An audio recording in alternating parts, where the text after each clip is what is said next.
Welcome to Verma Channels. एक शहर में मनोज और शीतल अपनी 2 साल की बेटी मिंकी के साथ हंसी खुशी अपने छोटे से घर में रह रहे थे। मनोज और शीतल मिंकी को बेहद प्यार करते थे। शीतल तो जैसे अपनी बेटी के लिए पागल से ही थी। एक दिन जब मनोज ऑफिस से घर आता है तो पूरा घर खिलौनों से फैला होता है। अरे शीतल, ये तुमने घर का क्या हाल कर रखा है? अरे ये तो मिंकी खेल रही थी ना, तो बस उसी ने किया है। तुम भी ना मिंकी को खिलाने के चक्कर में घर की क्या हालत कर दी है। खैर जल्दी से खाना लगा दो, बहुत तेज भूख लग रही है। खाना? हाँ जी खाना। वो तो मैंने अभी बनाया ही नहीं। क्या? कल भी तुमने खाना नहीं बनाया और आज भी? ऐसा क्या करती हो तुम जो खाना भी नहीं बनाती? देखो मैं मिंकी के साथ खेल रही थी इसलिए खाना नहीं बना पाई। हद है तुम्हारी यार। तुम इसके साथ खेल रही थी वो ठीक है, पर इतना भी क्या पागल हो जाती हो कि बाकी के काम भूल जाती हो? मनोज शीतल पर गुस्सा करता है क्योंकि शीतल अक्सर कितनी चीजें मिंकी के चक्कर में भूल जाती थी। हर वक्त वो मिंकी के साथ खेलती और हर वक्त उसके साथ ही रहती। एक पल भी वो उसे अपनी नजरों से दूर नहीं होने देती थी। एक दिन की बात है जब मनोज कुछ दिनों के लिए शहर जा रहा होता है। देखो मुझे आने में कुछ दिन लग जाएंगे, तो तुम पीछे से मिंकी और घर दोनों का ध्यान रखना, ठीक है? हाँ मैं सब देख लूंगी, आप आराम से जाओ। मनोज मिंकी को गोद में लेकर खूब प्यार करता है और अपने काम से दूसरे शहर निकल जाता है। शाम को शीतल मिंकी को बेड पर सुलाकर छत से कपड़े उतारने जाती है। मिंकी अचानक नींद से जाग जाती है और अपनी माँ को ढूंढते हुए छत पर पहुंच जाती है। मिंकी का ध्यान फिर दूर बैठी एक गिलहरी पर जाता है। उस गिलहरी को पकड़ने के चक्कर में मिंकी छत से नीचे गिर जाती है। शीतल पागलों की तरह चिल्लाती और भागती हुई नीचे जाती है। मिंकी, मेरी बच्ची, हाय मेरी बच्ची, हे भगवान तूने क्या कर दिया? शीतल नीचे जाकर मिंकी को देखती है। मिंकी के सर से बहुत खून बह रहा था और वो अपनी आंख भी नहीं खोल रही थी। शीतल मिंकी को गोद में उठाकर रोने लगती है। मिंकी, मेरी गुड़िया अपनी आंखें खोल। हाय मेरी बच्ची को क्या हो गया? अब मैं क्या करूं? लाख आवाज देने पर भी मिंकी आंखें नहीं खोलती। शीतल मिंकी को उठाकर अंदर ले जाती है। बहुत दिनों तक वो उसे अपने पास रखे रखती है और मनोज को कुछ नहीं बताती। वो ये बात मानने को तैयार ही नहीं होती कि उसकी बेटी मर चुकी है। फिर वो एक दिन तांत्रिक के पास चली जाती है।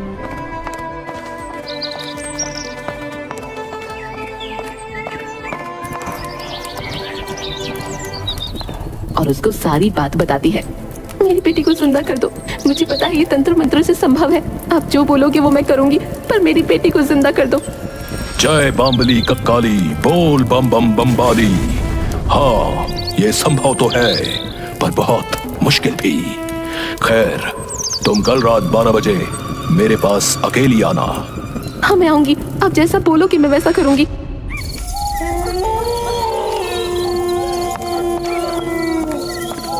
अगली रात शीतल तांत्रिक के पास ठीक 12 बजे पहुंच जाती है।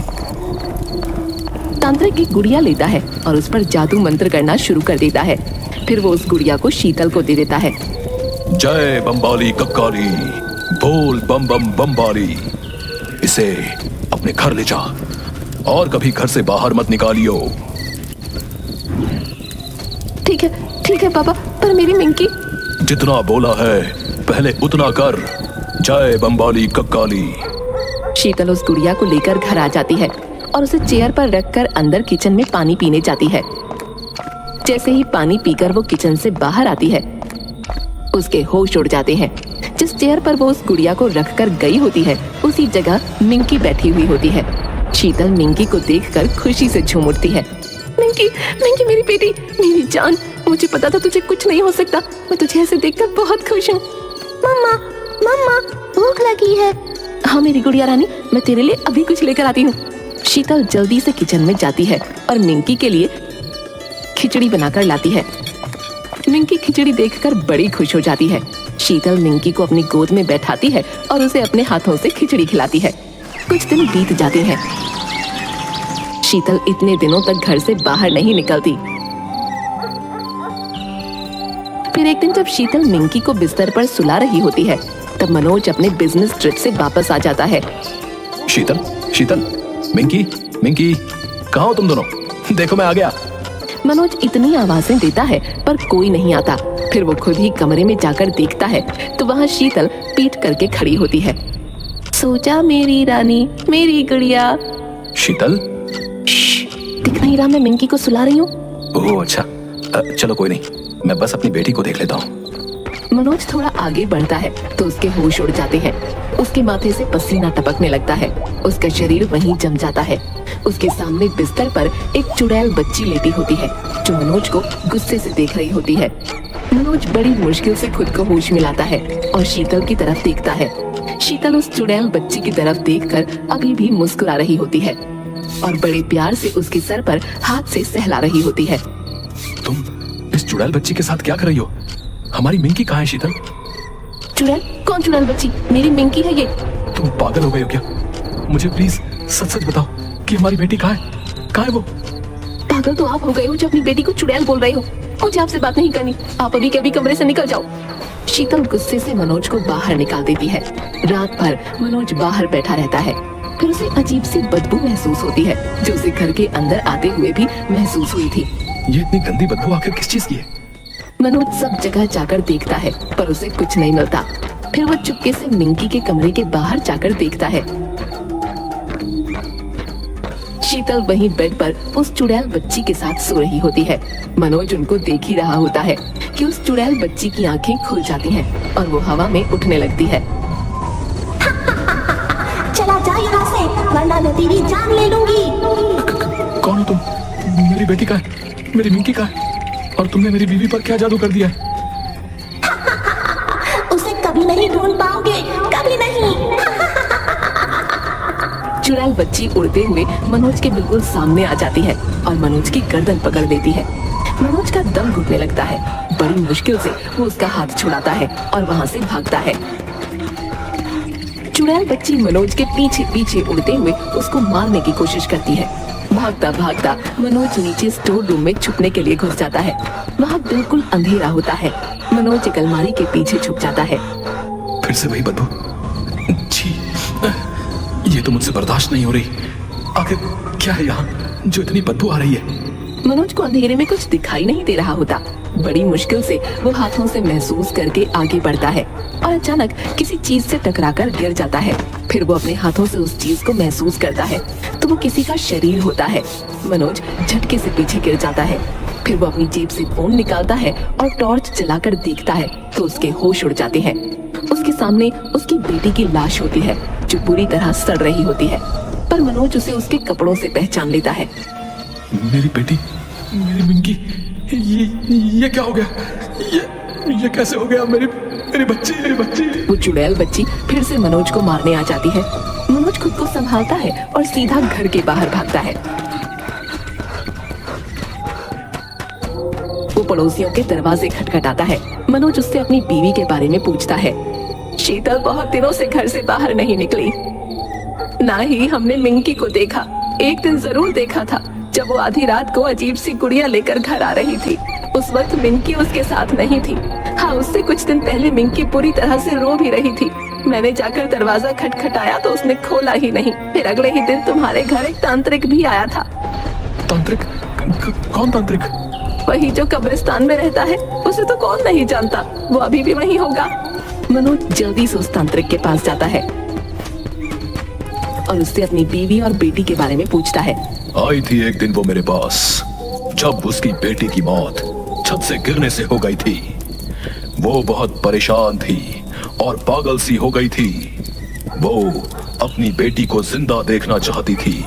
तभी मैंने उसकी इच्छा पूरी कर दी। जो मेरे घर में है वो मेरी बेटी नहीं है। वो मर चुकी है तो वो जिंदा कैसे हो सकती है? हाँ, वो तेरी बेटी नहीं है। मैंने एक चुड़ैल बच्ची की आत्मा एक गुड़िया में डालकर तुम्हारी बीवी को दे दी थी। तुम्हारी बीवी को उसमें अपनी बेटी दिखती है और वो खुश है। नहीं, ऐसी खुशी हमें नहीं चाहिए। उसने मुझे मारने की कोशिश की है। वो कल को मेरी बीवी को भी मार सकती है। हमें उस चुड़ैल से मुक्ति दिलाओ। इसका एक ही तरीका है, उस चुड़ैल बच्ची को कैसे भी करके घर के बाहर लाना होगा और फिर तुम्हें अपनी बेटी की लाश का अंतिम संस्कार करना होगा। मनोज घर जाता है।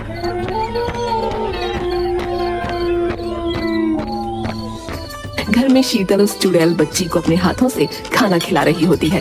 मनोज को कैसे भी करके उस चुड़ैल को घर से बाहर निकालना था। उसे पता था कि ये काम बस शीतल ही कर सकती है। शीतल, पता है मिंकी को हम कब से घुमाने नहीं ले गए। चलो आज बाहर चलते हैं। नहीं नहीं, उसे घर में ही रहना है। अरे कल ही मुझे बोल रही थी कि पापा मुझे घूमने जाना है। मम्मी बहुत गंदी है, मुझे कब से घर में कैद किया हुआ है। क्या सच में? नहीं मेरी रानी, मम्मी बुरी नहीं है। मम्मी अभी आपको बाहर लेकर जाएगी। शीतल मिंकी को गोद में उठाती है और घर के बाहर चल देती है। घर की चौखट को पार करते ही चुड़ैल बच्ची गुड़िया में वापस बदल जाती है। शीतल उसे देख चिल्ला पड़ती है, नहीं नहीं नहीं, ये मैंने क्या कर दिया, नहीं। शीतल बहुत रोती है, पर मनोज उसे आखिरकार कैसे भी करके समझाता है कि उनकी बेटी अब इस दुनिया में नहीं है। उसके बाद वो मिंकी का अंतिम संस्कार करते हैं और उस गुड़िया को उस तांत्रिक को वापस दे आते हैं।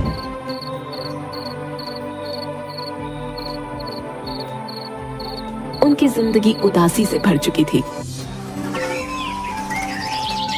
पर अगले महीने ही शीतल को फिर से मां बनने की खुशखबरी मिलती है और 9 महीने के बाद फिर से वो एक बेटी को जन्म देती है। दोनों की जिंदगी फिर से खुशियों से भर जाती है। ऐसे ही नैतिक और प्रेरणादायक कहानियाँ देखने के लिए हमारे चैनल को सब्सक्राइब और लाइक करें। धन्यवाद।